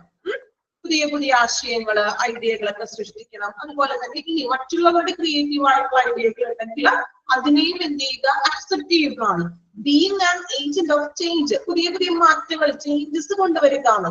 എപ്പോഴും ഇങ്ങനെ ഒരേ പഴയ ആ ഒരു മോഡലിൽ തന്നെ നിൽക്കാതെ അല്ലെ, പുതിയ പുതിയ ടെക്നോളജി വരുമ്പോഴും നമ്മളും അതനുസരിച്ചിട്ട് ഹോസ്പിറ്റലിൽ ചേഞ്ചസുകളൊക്കെ കൊണ്ടുവരിക. ഇപ്പൊ എക്സാമ്പിൾ പറയുകയാണെങ്കിൽ ഇപ്പൊ നമ്മുടെ ഹോസ്പിറ്റലിലൊക്കെ ടോക്കൺ ഡിസ്പ്ലേ ഒക്കെ ഉണ്ട് അല്ലേ കേട്ടോ. ഇപ്പൊ ഗവൺമെന്റ് ഹോസ്പിറ്റലുകളിലൊക്കെ തന്നെ ഉണ്ടത് ടോക്കൺ ഡിസ്പ്ലേ സിസ്റ്റം ഒക്കെ അല്ലെ. അപ്പൊ അതൊക്കെ പുതിയ പുതിയ ആശയങ്ങളാണ് അല്ലെ. അതോടൊപ്പം തന്നെ നമ്മള് ഇപ്പൊ എല്ലാം കമ്പ്യൂട്ടറൈസ്ഡ് ആണ് അല്ലെ. ഡോക്ടറിന്റെ റൂമിൽ കമ്പ്യൂട്ടർ ഉണ്ട്. പഴയ കാലത്ത് നമുക്കറിയാം ഓരോ പേഷ്യൻസിനും ഓരോ ഫയലായിരുന്നു. ഓർമ്മയുണ്ടോ നിങ്ങള്? ഇങ്ങനെ നൂലൊക്കെ കിട്ടിയിട്ടുള്ള ഒരു ഫയലായിരുന്നു അല്ലെ. അപ്പൊ നമ്മൾ ഒരു പേഷ്യൻസിന്റെ നമ്മൾ ഡോക്ടറിന്റെ റൂമിൽ ചെല്ലുമ്പോൾ നഴ്സ് എന്ത് ചെയ്യും, നമ്മളുടെ ഫയൽ എടുത്തുകൊണ്ട് വരും. ആ ഫയല് എവിടെ കൊടുക്കും? ലബോറട്ടറിയിലാണെങ്കിൽ അവിടേക്ക് കൊടുക്കും, അല്ലെങ്കിൽ ഫാർമസിയിലാണെങ്കിൽ ഈ ഫയൽ ഫാർമസിയിലോട്ട് കൊടുക്കും. പക്ഷെ ഇന്ന് അങ്ങനെയൊക്കെയാണോ? ഇന്ന് ഇപ്പോഴും തുടർന്നുകൊണ്ട് പോരുന്ന ചില ഹോസ്പിറ്റലുകളും ഉണ്ട്. എങ്കിലും ഒരു 80% ഇപ്പോ കമ്പ്യൂട്ടറൈസ്ഡ് ആയിട്ടുണ്ട് ഇല്ലേ. ഇവിടെ ഫയലുകളുടെ കാര്യങ്ങളൊന്നും വരുന്നില്ല ഇല്ല. അതൊക്കെ പുതിയ പുതിയ ഐഡിയകളാണ് അല്ലെങ്കിൽ പുതിയ പുതിയ ടെക്നോളജികളാണ്. ഫുൾ കാര്യങ്ങള് കമ്പ്യൂട്ടറിലുണ്ട് അല്ലേ. ഇപ്പൊ ഡോക്ടർ ആയിട്ടുണ്ടെങ്കിലും ഫാർമസിയിലോട്ട് ഡയറക്റ്റ് ആണ് നമ്മളുടെ ഡീറ്റെയിൽസ് കൊടുക്കുന്നത്. മെഡിസിന്റെ പ്രിസ്ക്രിപ്ഷൻസ് കാര്യങ്ങളൊക്കെ ഡയറക്റ്റ്ലി കൊടുക്കുകയാണ് അല്ലെ. ഇതെല്ലാം പുതിയ പുതിയ ഐഡിയകൾ നമ്മൾ അക്സെപ്റ്റ് ചെയ്യുന്നതാണ്. പഴയതിൽ നിന്നും ഒരു ചേഞ്ച് വരുത്തുകയാണ് എല്ലാ കാര്യങ്ങളിലും. ഓക്കെ, അപ്പൊ രണ്ടാമത്തെ പോയിന്റ് ക്ലിയർ ആണല്ലോ? ക്ലിയർ ആണോ? ന്യൂ ഐഡിയാസ് ഒക്കെ കൊണ്ടുവരിക. ഇനി മൂന്നാമത്തെ പോയിന്റ് നോക്കാം. Willingness to take risk. Willingness to take risk to get the new ideas accepted and implemented. നേരത്തെ പറഞ്ഞപ്പോൾ തന്നെ പുതിയ പുതിയ ആശയങ്ങളൊക്കെ അംഗീകരിക്കുക, അതുപോലെ തന്നെ ഇംപ്ലിമെന്റ് ചെയ്യുക, നടപ്പിലാക്കുക. അതോടൊപ്പം വില്ലിംഗ്നെസ് ടു ടേക്ക് റിസ്കുകൾ ഏറ്റെടുക്കാനും തയ്യാറായിരിക്കണം എന്ന് അല്ലെ. ഇപ്പൊ നമ്മള് എന്തെങ്കിലും പുതിയൊരു സംരംഭമൊക്കെ കൊണ്ടുവന്നാലേ ചിലപ്പോ അത് നല്ല രീതിയിൽ പ്രോഫിറ്റ് ഉണ്ടാകണമെന്നില്ല. ഇപ്പൊ ഹോസ്പിറ്റലിലായിട്ടുണ്ടെങ്കിലും ചിലപ്പോ പുതിയ എന്തെങ്കിലും കൊണ്ടുവന്നാല് അതിൽ നിന്ന് ചിലപ്പോ എന്തെങ്കിലും റിസ്കുകളൊക്കെ ഏറ്റെടുക്കേണ്ടതായിട്ട് വരും. സോ അത് വില്ലിംഗ്നെസ് ആയിരിക്കണം എന്ന്. എന്ത് റിസ്ക് വന്നാലും ഏറ്റെടുക്കാനായിട്ട് അഡ്മിനിസ്ട്രേറ്റർമാര് വില്ലിംഗ് ആയിരിക്കുക. ഓക്കെ, ക്ലിയർ ആണോ? പുതിയ ആശയങ്ങൾ കൊണ്ടുവരിക, നടപ്പിലാക്കുക, റിസ്കുകൾ ഏറ്റെടുക്കാനായിട്ട് തയ്യാറായിരിക്കുക. Then അടുത്ത പോയിന്റ് നോക്കാം. Ability to analyze, synthesize and integrate diverse informations. അതായത് പലതരത്തിലുള്ള ഇൻഫോർമേഷൻസുകളെ വിശകലനം ചെയ്യാനും അതോടൊപ്പം തന്നെ അതിനെ ഇന്റഗ്രേറ്റ് ചെയ്യാം. ഇന്റഗ്രേറ്റ് ചെയ്യാന്ന് വെച്ചാൽ എന്താ മീനിങ്? ഇന്റഗ്രേറ്റ് ചെയ്യുക. ഇന്റഗ്രേറ്റ് മീൻസ് സംയോജിപ്പിക്കുക അല്ലെങ്കിൽ സമന്വയിപ്പിക്കുക എന്നൊക്കെ പറയില്ലേ. പലതരത്തിലുള്ള ആശയങ്ങൾ ഉണ്ടാകും അല്ലെ. ഇപ്പൊ ഒരു അഡ്മിനിസ്ട്രേറ്റീവ് കൂട്ടിച്ചേർക്കുക അല്ലെങ്കിൽ സംയോജിപ്പിക്കുക, സമന്വയിപ്പിക്കുക എന്നൊക്കെ പറയും. പലതരത്തിലുള്ള ഇൻഫോർമേഷൻസുകൾ വിശകലനം ഒക്കെ ചെയ്യുക. ഇപ്പൊ ഒരു എന്താ എക്സാമ്പിൾ പറയണമെങ്കിൽ അഡ്മിനിസ്ട്രേറ്റർമാരെ തന്നെ പുതിയൊരു കാര്യം കൊണ്ടുവരണമെങ്കിൽ അവരൊരു മീറ്റിംഗും കാര്യങ്ങളൊക്കെ കൂടും ഇല്ലേ. ഒരു മീറ്റിംഗ് ഒക്കെ കൂടിക്കൊണ്ട് നമുക്ക് ഇന്ന പുതിയ ആശയങ്ങൾ കൊണ്ടുവരാം അല്ലെങ്കിൽ പുതിയ ടെക്നോളജി നമുക്ക് കൊണ്ടുവരണം, ഡെവലപ്പിംഗ് ആയിട്ടുള്ള മീറ്റിങ്ങുകളൊക്കെ അവർ കൂടും.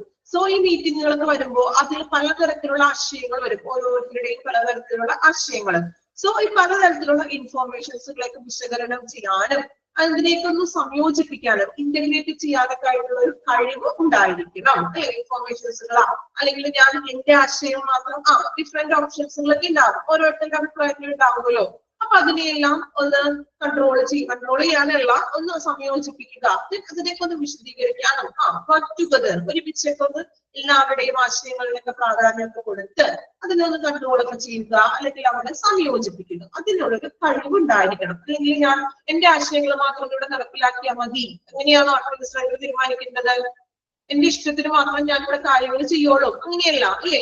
ഒരുമയോടുകൂടി തന്നെ കോർപ്പറേറ്റീവ് ആയിട്ട് വേണം എല്ലാ സ്റ്റാഫുകളുടെയും, അങ്ങനെ കോർപ്പറേറ്റീവ് ആയിട്ട് വേണം എല്ലാ കാര്യങ്ങളും അവിടെ ചെയ്യുവാൻ. ഓക്കെ, Then അടുത്ത പോയിന്റ് നോക്കാം. Sense of quality, fairness and social justice in all dealing within and outside the hospital. അല്ലെ, ഹോസ്പിറ്റലിന്റെ അകത്തും പുറത്തുമുള്ള എല്ലാ ഡീലിങ്സുകളും, അതായത് എല്ലാ പ്രവർത്തനങ്ങളും ഒരു സോഷ്യൽ ജസ്റ്റിസ്, ഒരു സാമൂഹ്യ ബോധത്തോടു കൂടി ചെയ്യുക, അല്ലെങ്കിൽ ഒരു നീതി ബോധത്തോടു കൂടി ചെയ്യണം എന്ന് അല്ലെ. എല്ലാ കാര്യങ്ങളും ഹോസ്പിറ്റലിന്റെ അകത്ത് ചെയ്യുന്ന പ്രവർത്തനങ്ങളായിക്കൊള്ളട്ടെ, അല്ലെങ്കിൽ ഹോസ്പിറ്റലിന്റെ പുറത്ത് നടത്തുന്ന പ്രവർത്തനങ്ങളും, അതിനെല്ലാം എന്താണ് ഫാർമസി ആംബുലൻസ് സർവീസ്. ഓക്കെ, ഏറ്റവും പഠിച്ച് അല്ലെ കാണാപ്പാടമായി നമ്മുടെ മനസ്സിൽ പതിച്ചിരിക്കുകയെന്ന് തോന്നുന്നു അല്ലെ. ചില കാര്യങ്ങളൊക്കെ അങ്ങനെയല്ലേ. ഓക്കെ, അപ്പോ അങ്ങനെ പുറത്തുള്ള പ്രവർത്തനങ്ങളും അതെല്ലാം ഒരു സാമൂഹ്യ നീതിക്കായിട്ടും അല്ലെ, അല്ലെങ്കിൽ ഒരു സോഷ്യൽ ജസ്റ്റിസ് ആയിക്കൊള്ളട്ടെ, അല്ലെങ്കിൽ ഒരു സമൂഹത്തിന് വേണ്ടിയിട്ടും കൂടി ആയിരിക്കണം. ഓക്കെ, ക്ലിയർ ആണോ? ഫസ്റ്റത്തെ 5 പോയിന്റ് ആണ് കേട്ടോ നമ്മൾ പറഞ്ഞത്. 5 പോയിന്റ് ഒന്ന് വായിച്ചു നോക്കി. ആദ്യത്തെ 5 പോയിന്റ് ആണ്. 5 പോയിന്റ് ഒന്ന് വായിച്ച് ഓരോ പോയിന്റും അർത്ഥം മനസ്സിലാക്കി വായിക്കാം. എന്നിട്ട് ബാക്കി നെക്സ്റ്റ് പോയിന്റുകൾ പറയാം കേട്ടോ.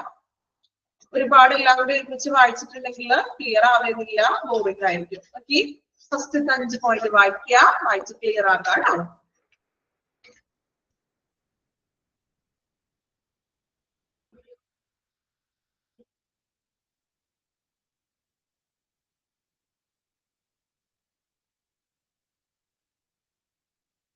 ഫോർത്ത് പോയിന്റ് ആണോ?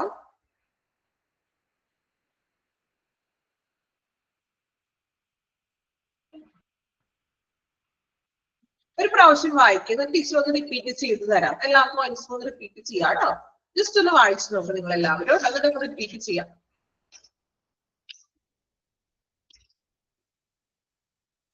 ഓക്കെ, ഫസ്റ്റ് തുടങ്ങി ഒന്നുകൂടി വായിക്കാം. ഇനി ഏതെങ്കിലും മനസ്സിലാവാത്തതുണ്ടെങ്കിൽ ശ്രദ്ധിക്കുക കേട്ടോ. First one, ability to see ahead and plan accordingly. Planning for the future while managing the present. പ്രസന്റിലെ കാര്യങ്ങൾ കൈകാര്യം ചെയ്യുന്നതോടൊപ്പം തന്നെ ഫ്യൂച്ചറിലെ കാര്യങ്ങൾ കൂടി പ്ലാനിങ് ഉണ്ടായിരിക്കണം, ആസൂത്രണം ചെയ്യുക. അതിനുള്ളൊരു കഴിവ് വേണം. Second one, ability to produce and accept new and creative ideas, being an agent of change.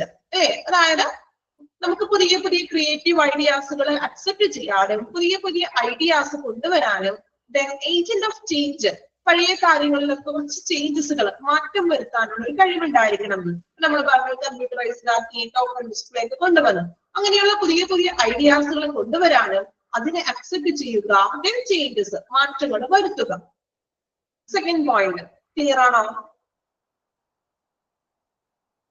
മൂന്നാമത്തെ point, willingness to take risk to get new idea accepted and implemented. പുതിയ ആശയങ്ങൾ കൊണ്ടുവരിക ചെയ്യുക, അതോടൊപ്പം തന്നെ അത് നടപ്പിലാക്കുക. റിസ്കുകൾ വരുമ്പോൾ അതിനെ ഏറ്റെടുക്കാനും വില്ലിങ്നെസ് ആയിരിക്കണം. മൂന്നാമത്തെ പോയിന്റ് ക്ലിയർ ആണോ? പുതിയ ആശയങ്ങൾ കൊണ്ടുവരിക, നടപ്പിലാക്കുക, റിസ്കുകൾ വന്നാൽ ഏറ്റെടുക്കുക. നാലാമത്തെ point, ability to analyze, synthesize and integrate diverse information. അതായത് പല പല ഇൻഫോർമേഷൻസുകൾ, അതായത് നമുക്ക് മീറ്റിങ്ങുകളൊക്കെ കൂടുമ്പോൾ ഓരോരുത്തരുടെയും ഒപ്പീനിയൻസുകൾ ഉണ്ടാകും. സോ ഈ പല അഭിപ്രായങ്ങളെയും ഇന്റഗ്രേറ്റ് ചെയ്യുകയാണ്, അനലൈസ്, വിശകലനം ചെയ്തുകൊണ്ട് അതിനെ ഒന്നിപ്പിക്കുക, സംയോജിപ്പിക്കാനായിട്ടുള്ള ഒരു കഴിവ്. അല്ലാതെ എന്റെ ആശയം മാത്രം നല്ലതാണെന്നുള്ള ഒരു രീതിയിലല്ല, മറിച്ച് കോർഡിനേഷൻ ഉണ്ടായിരിക്കുക. ഓക്കെ, മറ്റ് സ്റ്റാഫുകളുടെ ആവശ്യങ്ങൾക്കൊക്കെ പ്രാധാന്യം കൊടുത്തുകൊണ്ട് അതിനെ സമന്വയിപ്പിക്കുക. ക്ലിയർ ആണോ? നാലാമത്തെ പോയിന്റ്. ഓക്കെ, ഇനി അഞ്ചാമത്തെ പോയിന്റ് നോക്കാം. Sense of equality, fairness and social justice in all dealing with outside the hospital. ഹോസ്പിറ്റലിന്റെ അകത്തും പുറത്തുമുള്ള സേവനങ്ങള് സാമൂഹ്യ നീതിയോടുകൂടിയും അല്ലെങ്കിൽ ഒരു നീതി ബോധത്തോടു കൂടിയിട്ടായിരിക്കണം. അല്ലെങ്കിൽ നേരത്തെ പറഞ്ഞില്ലേ നമ്മള് ഇപ്പൊ പുറത്തുള്ള ആംബുലൻസ് അങ്ങനെയുള്ള സർവീസുകൾ ഹോസ്പിറ്റലിന്റെ അകത്തുള്ള ട്രീറ്റ്മെന്റ് പരമായിട്ടുള്ള പ്രവർത്തനങ്ങൾ ഒരു സാമൂഹ്യ നീതിയുടെ ഒരു അടിസ്ഥാനത്തിലായിരിക്കണം. ക്ലിയർ ആയോ? 5 പോയിന്റ് വീണ്ടും ഞാൻ റിപ്പീറ്റ് ചെയ്തിട്ടുണ്ട്. ഇനി ഓക്കെ ആണോ എല്ലാവരും? ഓക്കെ, നെക്സ്റ്റ് പോയിന്റ് കൂടി ഒന്ന് കംപ്ലീറ്റ് ചെയ്തോട്ടെ കേട്ടോ, അല്ലെങ്കിൽ അത് പകുതിക്ക് വെച്ചവിടെ നിന്ന് പോകും. ഓക്കെ, ഇനി next one, knowledge, skills and experience. അല്ലെ, അറിവുണ്ടായിരിക്കണം, കഴിവുണ്ടായിരിക്കണം, അതോടൊപ്പം തന്നെ ഒരു അഡ്മിനിസ്ട്രേറ്ററിന് എക്സ്പീരിയൻസ് ഉണ്ടായിരിക്കണം. അഡ്മിനിസ്ട്രേഷൻ പോസ്റ്റിൽ ഇരുന്നുകൊണ്ടുള്ള എക്സ്പീരിയൻസ് വേണം, എങ്കിലേ കാര്യങ്ങളൊക്കെ ചെയ്യാൻ പറ്റുള്ളൂ. സോ അദ്ദേഹം എക്സ്പീരിയൻസ്ഡ് ആയിരിക്കുക, നോളജ് ഉണ്ടായിരിക്കണം, അതിനുള്ള കഴിവുണ്ടായിരിക്കാം. Next one, ability to delegate, making effective use of your own time and that of others. Ability to delegate. എന്ത് delegate എന്ന് വെച്ചിട്ടുണ്ടെങ്കിൽ delegate നിയോഗിക്കുക, അതായത് ഇപ്പൊ സ്റ്റാഫുകളെയും മറ്റും നിയോഗിക്കുക, ഓരോ പൊസിഷൻസിൽ ആരെയൊക്കെ നമുക്ക് നിയോഗിക്കണം അല്ലേ. അപ്പൊ അതിനുള്ള ഒരു കഴിവുണ്ടായിരിക്കണം, ഓരോ സ്റ്റാഫുകളൊക്കെ ഡെലിഗേറ്റ് ചെയ്യാനുള്ള ഒരു കഴിവുണ്ടായിരിക്കുക. Making effective use of your own time and that of others അല്ലേ. അതായത് എന്താണ്, സ്വന്തം സമയം, അദ്ദേഹത്തിന്റെ സമയം ഇഫക്റ്റീവായിട്ട് ചെലവഴിക്കുക, അതോടൊപ്പം തന്നെ മറ്റുള്ളവരുടെ സമയവും ഫലപ്രദമായിട്ട് വിനിയോഗിക്കണം. ഓക്കെ, നമ്മുടെ സ്വന്തം ടൈം, നമ്മളുടെ സമയത്ത് നമ്മളുടെ ജോലി അഡ്മിനിസ്ട്രേറ്റീവിന്റെ കാര്യങ്ങളെല്ലാം കൃത്യമായിട്ട് ചെയ്യുക, അതോടൊപ്പം തന്നെ മറ്റ് സ്റ്റാഫുകളുടെ ഫലപ്രദമായിട്ട് വിനിയോഗിക്കുക. അതായത് അവർ നല്ല രീതിയിൽ അവരുടെ ടൈം സ്പെൻഡ് ചെയ്യുന്നുണ്ടോ, അവരുടെ ടൈമിൽ അവർ വർക്ക് ഒക്കെ ചെയ്യുന്നുണ്ടോ എന്നൊക്കെ അവരെയും കൂടി ഒന്ന് നമ്മൾ ചെക്ക് ചെയ്യുക, സൂപ്പർവൈസ് ചെയ്യാന്നൊക്കെ പറയില്ലേ, അത് തന്നെ സൂപ്പർവൈസ് ചെയ്യുക. അവരുടെ കാര്യം കൂടി നോക്കണോന്ന്, അവരുടെ ടൈം നല്ല രീതിയിൽ വിനിയോഗിക്കുന്നുണ്ടോ, അല്ലെങ്കിൽ അവര് ഡ്യൂട്ടി ചെയ്യാതെ അവരുടെ ജോലി ചെയ്യാതെ അവര് ടൈം വേസ്റ്റ് ആക്കിയിട്ടുണ്ടോ എന്നൊക്കെ ഒന്ന് നോക്കണം. Okay. Then അടുത്ത point, good personal motivation and ability to motivate the people working in the personnel. അതായത് ഹോസ്പിറ്റലില് വർക്ക് ചെയ്യുന്ന പേഴ്സണൽ സ്റ്റാഫുകളാണ് കേട്ടോ. ഹോസ്പിറ്റലില് വർക്ക് ചെയ്യുന്ന സ്റ്റാഫുകൾക്കൊക്കെ ഇടയ്ക്ക് ഒരു മോട്ടിവേഷൻസ് ഒക്കെ കൊടുക്കുകയാണ് അല്ലേ. സ്റ്റാഫുകൾ വർക്ക് ചെയ്യണമെങ്കിൽ അവരൊന്ന് മോട്ടിവേറ്റ് ഒക്കെ ചെയ്യണ്ടേ. ഇപ്പൊ ഇടയ്ക്ക് ടീച്ചർ നിങ്ങളെ മോട്ടിവേറ്റ് ചെയ്യണില്ലേ, അപ്പൊ അതുപോലെ തന്നെ എന്ത് ചെയ്യാം, സ്റ്റാഫുകൾക്ക് ഒരു മോട്ടിവേഷൻ കൊടുക്കുക. മോട്ടിവേഷൻ കൊടുത്തിട്ടുണ്ടെങ്കിൽ അവർക്ക് കുറച്ചും കൂടി അവർ ഫ്രീ ആയി അല്ലെ. ഭയങ്കര ചിലപ്പോൾ നമുക്കറിയാം ഭയങ്കര സ്ട്രെസ്സും സ്ട്രെയിൻ ഒക്കെ ആയിരിക്കും ചില സ്ഥാപനങ്ങളിൽ വർക്ക് ചെയ്യുമ്പോൾ അല്ലെ. അപ്പോ സ്റ്റാഫുകൾക്ക് കുറച്ച് മോട്ടിവേറ്റ് ഒക്കെ കൊടുത്തിട്ടുണ്ടെങ്കിൽ അവർക്ക് നല്ലൊരു എന്താ പറയാ, ഒരു ഫ്രണ്ട്ലി അറ്റ്മോസ്ഫിയർ ആയിട്ട് അത് കണക്കാക്കുകയും ചെയ്യാം, നല്ല രീതിയിൽ അവർക്ക് വർക്ക് ചെയ്യാൻ സാധിക്കുന്നു. Then last one, ability to review and evaluate, making adjustment as necessary. ഓരോ പ്രവർത്തനങ്ങളെയും റിവ്യൂ ചെയ്യുക, ഇവാലുവേറ്റ് ചെയ്യുക അല്ലെ. ഓരോ പ്രവർത്തനങ്ങളും റിവ്യൂ ചെയ്യാന്ന് വെച്ചാൽ എന്താണ്, വീണ്ടും ഒന്നും കൂടി നമ്മൾ ചെയ്ത പ്രവർത്തനങ്ങളൊക്കെ ഒന്ന് നോക്കുക, ദെൻ അതിനെ ഇവാലുവേറ്റ് ചെയ്യുക. ഞാൻ ചെയ്ത പ്രവർത്തനങ്ങൾ നോക്കിയാണോ ഒന്ന് ഇവാലുവേറ്റ് ചെയ്യുക, വിലയിരുത്തുക. Then making adjustment as necessary. എന്തെങ്കിലും മാറ്റങ്ങൾ വരുത്താനൊക്കെ ഉണ്ടെങ്കിൽ മാറ്റങ്ങൾ വരുത്താണ്. ഇപ്പൊ നമ്മൾ ഓരോ പ്രവർത്തനങ്ങളൊക്കെ ചെയ്യുമല്ലോ.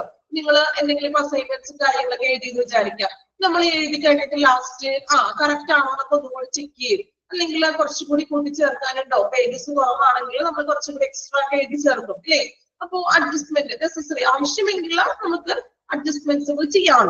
ഓരോ പ്രവർത്തനങ്ങൾ ചെയ്തിട്ട് ആ പ്രവർത്തനത്തിന് വിലയിരുത്തുക. Then ഇനി എന്തെങ്കിലും അഡ്ജസ്റ്റ്മെന്റ് വേണമെങ്കിൽ അവിടെ അഡ്ജസ്റ്റ്മെന്റ് വരുത്തുക. ഓക്കെ, ക്ലിയർ ആണോ? ഇത് വായിച്ചു നോക്കിയേ പോയിന്റ്സുകള്.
കംപ്ലീറ്റ് ചെയ്ത points.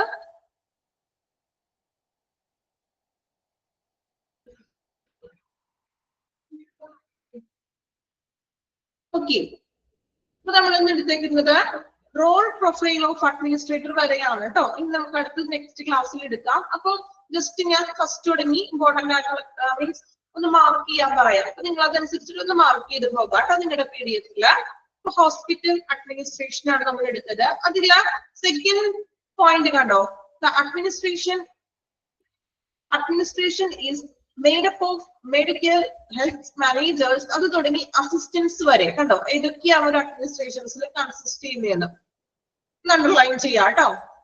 The administration is made up of medical and health service managers, then healthcare executives, healthcare administrators and assistants. ഏതൊക്കെയാണ് ഒരു അഡ്മിനിസ്ട്രേഷൻസിൽ കൺസിസ്റ്റ് ചെയ്തിരിക്കുന്ന കാര്യങ്ങൾ? ഓക്കെ, അണ്ടർലൈൻ ചെയ്തോ? Medical and health service managers, then healthcare executives, healthcare administrators and their assistants.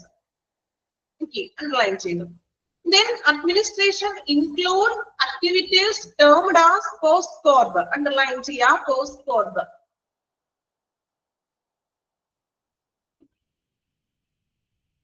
Post-corp എന്ന് underline ചെയ്യാ. Then ഈ നമ്മള് post-corp എന്ന് പറയുന്നത് എന്തെല്ലാമാണെന്നും ഒന്ന് underline ചെയ്ത് പഠിക്കണം കേട്ടോ. Planning, organizing, staffing, directing, coordinating ആ ഒരു കാര്യങ്ങൾ underline ചെയ്യാം. Post-corp എന്ന് കണ്ടില്ലേ ട്ടോ? Administration include the following activities termed as post-corp. ആ ഒരു സെന്റൻസ് അണ്ടർലൈൻ ചെയ്യാം. ഓക്കെ, then അതിന്റെ താഴെയുള്ള പ്ലാനിങ് എന്തൊക്കെയാണ്? പി എന്ന് പറയുന്നത് എന്താണ്? ഓ എന്ന് പറയുന്നത് എസ്, ബി. കണ്ടോ? ഡാർക്കൻ ചെയ്തിട്ടില്ലേ? അതൊന്ന് അണ്ടർലൈൻ ചെയ്യാം. ഡാർക്കൻ ചെയ്തിരിക്കുന്നത് അണ്ടർലൈൻ ചെയ്യാം. ചെയ്തോ? പോസ്റ്റ്-കോർപ്പ് അത് തന്നെ. ഓരോന്നും എന്തൊക്കെയാണെന്ന് രണ്ടാമത് പറഞ്ഞിട്ടുണ്ടല്ലോ, അതൊന്ന് അണ്ടർലൈൻ ചെയ്യാം.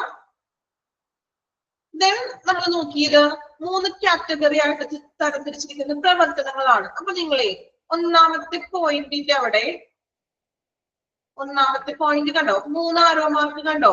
ഫസ്റ്റ് ആരോ മാർക്കിന്റെ അവിടെ കാറ്റഗറി 1 എന്ന് എഴുതാം. 3 കാറ്റഗറി ആണെന്ന് പറഞ്ഞിട്ടുണ്ടല്ലോ. അപ്പോ അതിന്റെ നമുക്ക് പെട്ടെന്ന് മനസ്സിലാക്കാൻ വേണ്ടിയിട്ടാണ് ഈ ഫസ്റ്റ് ആരോ മാർക്കില്ലേ, അതിന്റെ അവിടെ കാറ്റഗറി 1 കൊടുക്കാൻ. നിങ്ങൾ കാറ്റഗറി 1 വരുന്ന പ്രവർത്തനങ്ങളാണ്.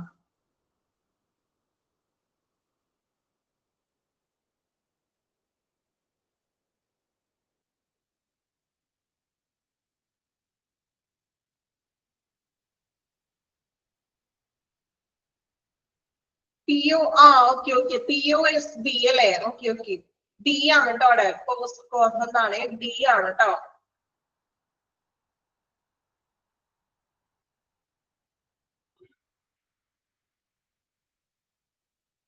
അപ്പൊ ഇവിടെ കാറ്റഗറി 1 കൊടുക്കാം. സെക്കൻഡ് ആരോ മാർക്കിന്റെ അവിടെ കാറ്റഗറി 2 എന്ന് എഴുതാം.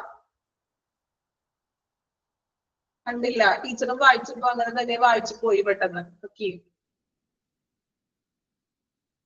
ഓരോ ആരോ മാർക്കിന്റെ അവിടെ കാറ്റഗറി 1, കാറ്റഗറി 2, കാറ്റഗറി 3 എന്ന് കൊടുക്കാം. അപ്പൊ ഓരോ കാറ്റഗറിയിൽ പെടുത്തുന്ന പ്രവർത്തനങ്ങൾ.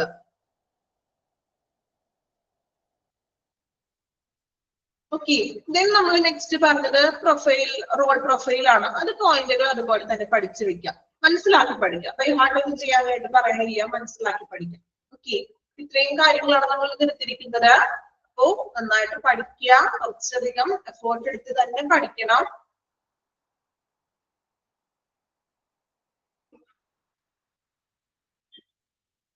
ഓക്കെ, ക്ലിയർ ആണോ? പുതിയ ചാപ്റ്റർ തുടങ്ങി. കഴിഞ്ഞ ചാപ്റ്റർ പോലെ എല്ലാം കുറച്ച് ലെങ്തി ആണെന്ന് ഞാൻ പറഞ്ഞു അല്ലേ? ക്ലിയർ ആണ് എല്ലാവർക്കും? ഓക്കെ ആണോ? ഓക്കെ, അപ്പോ ഡൗട്ട്സ് ഒക്കെ ചോദിക്കാം കേട്ടോ. ഞാൻ 2-3 പ്രാവശ്യം എനിക്ക് അറിയാം കുറച്ച് നമുക്ക് പെട്ടെന്ന് ചിലപ്പോൾ ഡിപ്ലോമ അങ്ങനെ ചെയ്തുകൊണ്ടിരിക്കുന്നവരായതുകൊണ്ട് തന്നെ കുറച്ച് ബുദ്ധിമുട്ടൊക്കെ ഉണ്ടാവുള്ളൂ. എങ്കിലും കുഴപ്പമില്ല, പറഞ്ഞുതരാം. ഓക്കെ, എന്താണ് പറഞ്ഞത്? ക്ലിയർ ആയില്ല? ശല്യമായി പോയോ? എന്തായിരുന്നു? ഞാൻ ശല്യപ്പെടുത്തിയെന്ന് ചോദിച്ചതായിരുന്നു. ഇല്ല, അങ്ങനെയൊന്നുമില്ല. നിങ്ങൾക്ക് ഡൗട്ട്സ് ഉണ്ടെങ്കിൽ ചോദിക്കാം, ക്ലിയർ ചെയ്യാം കേട്ടോ. നിങ്ങളുടെ ഉത്തരവാദിത്തമാണല്ലോ. അപ്പൊ അതുകൊണ്ടാണ് ടീച്ചർ ഇടയ്ക്കിടയ്ക്ക് മനസ്സിലായോ ചോദിക്കുന്നത്. അതുകൊണ്ടാണ്. ഓക്കെ, നമുക്ക് ഒരു ഡൗട്ട് വെച്ചുകൊണ്ട് നമ്മൾ പഠിക്കരുത്. ഓക്കെ, അപ്പൊ എന്റെ അഭിപ്രായം അങ്ങനെയാണ് കേട്ടോ. നമ്മൾ എന്തെങ്കിലും ക്ലിയർ ചെയ്തിട്ട് വേണം അടുത്ത ഭാഗത്തേക്ക് പോകാൻ. അതുകൊണ്ടാണ് ഈ സ്പീഡ് കൂടി പോയോ? കമ്പനി സ്പീഡ് കൂടുതലാണോ? ഡിപ്ലോമ അത് ഇങ്ങോട്ടും രണ്ടും കൂടെ അവിയലായി പോയി. അതാ. ഓക്കെ, മീൻസ് ചെയ്തുകൊണ്ടിരിക്കുന്നതാണല്ലോ, അതിന്റെ ഒരു പ്രശ്നമാണ്. കുഴപ്പമില്ല, ഞാൻ പറഞ്ഞില്ലേ ഫ്യൂച്ചറിൽ നമുക്ക് അതിന്റെ ഒരു റിസൾട്ട് ഉണ്ടാകും. ആ ഒരു പ്രതീക്ഷയോട് കൂടി തന്നെ പഠിക്കാം. ഓക്കെ, ഒറ്റ മണിക്കൂറല്ലേ കിട്ടുന്നുള്ളൂ. അതാണ്. ഒരു മണിക്കൂർ ഒറ്റ മണിക്കൂറല്ലേ ടീച്ചറെ കിട്ടുന്നുള്ളൂ. രണ്ടിനും തമ്മില്. അതാണ്. നമ്മള് ആ ഒരു ഇതിന്റെ ഉള്ളിൽ നിന്ന് നമ്മൾ പഠിക്കണം, നമ്മൾ എഫേർട്ട് എടുക്കണം അല്ലെ. കുറച്ച് നമ്മളുടെ ഭാഗത്ത് നിന്ന് എഫേർട്ട് എടുത്താൽ നമുക്ക് ഫ്യൂച്ചറിൽ ഉറപ്പാണ്, ഷുവറാണ് നിങ്ങൾക്ക് നല്ലൊരു പൊസിഷനിൽ എത്താൻ പറ്റും. Okay okay, thank you all. Thank you teacher. Thank you ma'am. Thank you. Speed ഇല്ലെന്നാരാ പറഞ്ഞു? ഏതോ ഒരു നിശ്ചയിച്ച് പറഞ്ഞിട്ടുണ്ട് സ്പീഡ് ഇല്ല, സ്പീഡ് കൂടിപ്പോയി. സോറി.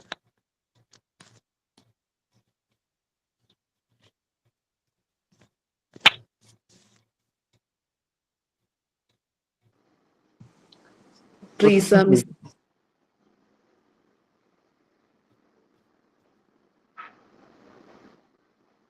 ഹലോ കൂട്ടുകാരെ, കേൾക്കാമോ? ഞാനൊരു കാര്യം ചോദിക്കാനാണ് വന്ന. സ്റ്റുഡൻസിന്റെ ആയിട്ട് ആരെങ്കിലും ഗ്രൂപ്പ് ക്രിയേറ്റ് ചെയ്യണ്ടോ പിജിയുടെ? ക്രിയേറ്റ് സ്റ്റുഡൻസ് ചെയ്തിട്ടുണ്ട്. മാത്രമായിട്ടേ ചെയ്തിട്ടുണ്ടോ? ഉണ്ട്.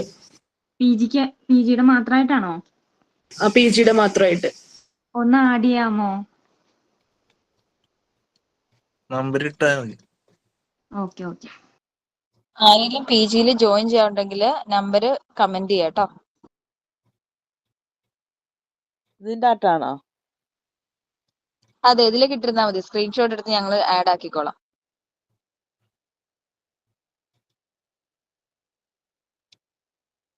അത് ഏത് മെമ്പേഴ്സിന് വേണമെങ്കിലും ആഡ് ആക്കാലോ, അങ്ങനല്ലേ ഇട്ടിരിക്കുന്നത്? ഞാൻ ജസ്റ്റ് ഗ്രൂപ്പ് ഉണ്ടാക്കിയെന്നുള്ളു കേട്ടോ, നിങ്ങളെല്ലാവരും അതിനകത്ത് ആഡ് ആയിരിക്കും.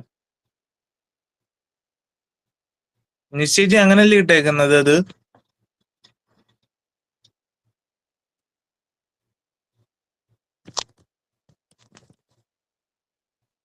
ടോമേ മനസ്സിലായല്ലോ, എന്നോട് ചോദിച്ചേ.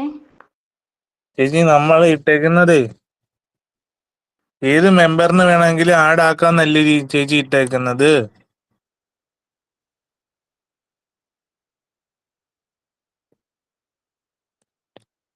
ചേച്ചി മനസ്സിലായില്ല?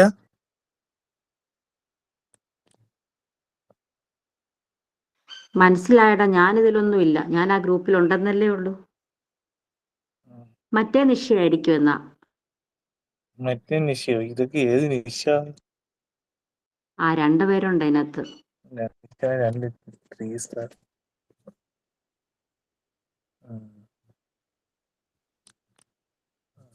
ഇന്നത്തെ ജോലി കഴി. ഓക്കെ.